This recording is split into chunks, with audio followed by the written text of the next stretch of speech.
Saudi প্রবাসী আরাফাত কয়েক মাস আগে ঢাকায় আসেন। এরপর গেল 18 ডিসেম্বর প্রেমিকাকে নিয়ে রাজধানীর একটি হোটেলে ওঠেন তিনি। হোটেলে ওঠার পর মনোমালিন্য হয় তাদের। এক পর্যায়ে হোটেল থেকে প্রেমিকা স্বর্ণা চলে যায়। প্রেমিকা চলে যাওয়ার পর আরাফাতের মরদেহ উদ্ধার করা হয়। রাজধানীর মালিবাগ চৌধুরীপাড়া এলাকায় আবাসিক হোটেল থেকে ঝুলন্ত মরদেহটি উদ্ধার করে পুলিশ। এ ঘটনায় দায়ের করা মামলায় কথিত প্রেমিকা স্বর্ণা বিনতে মিমকে গ্রেপ্তার করা হয়েছে। শুক্রবার আরাফাতের মরদেহ উদ্ধার করে ময়না তদন্তের জন্য ঢাকা মেডিকেল কলেজ হাসপাতালের মর্গে পাঠায় পুলিশ।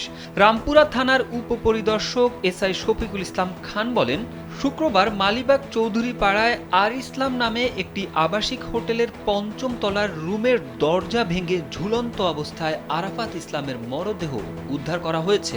স্যান্ডেলিনা সো, রূপচর্চায় আভিজাত্য।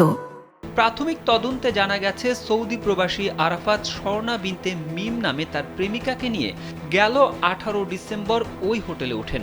পরে তাদের মধ্যে মনোমালিন্য হয় আর প্রেমিকা সেখান থেকে চলে যান। এ ঘটনায় আরাফাতের বাবা মা হত্যা প্ররোচনায় মামলা করলে অভিযুক্ত স্বর্ণা বিনতে মিমকে গ্রেপ্তার করে আদালতে পাঠানো হয়েছে বলে জানান এই পুলিশ কর্মকর্তা।